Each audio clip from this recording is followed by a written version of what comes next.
Raghunath Prasad vs. Sarju Prasad, 1924. Topic: Undue influence. Raghunath Prasad vs. Sarju Prasad, 1924, is an important case under the Indian Contract Act, 1872, dealing with the concept of undue influence and free consent. This case explains how courts decide whether one party was in a dominant position and used that position to obtain an unfair advantage over the other party. In this case, Sarju Prasad was a moneylender, and Raghunath Prasad was in a financially weak position.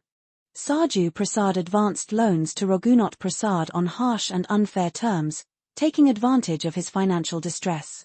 Later, Raghunath Prasad challenged the agreement, claiming that it was the result of undue influence. The issue before the court was whether the contract was obtained by undue influence and who had the burden of proof.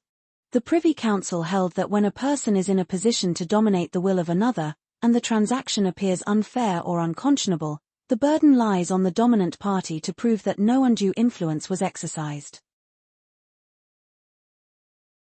The court held that Sarju Prasad had used his dominant position as a moneylender to gain an unfair advantage, and therefore the contract was affected by undue influence. As a result, the agreement was set aside. This case laid down the important principle that in cases of undue influence, the burden of proof shifts to the dominant party.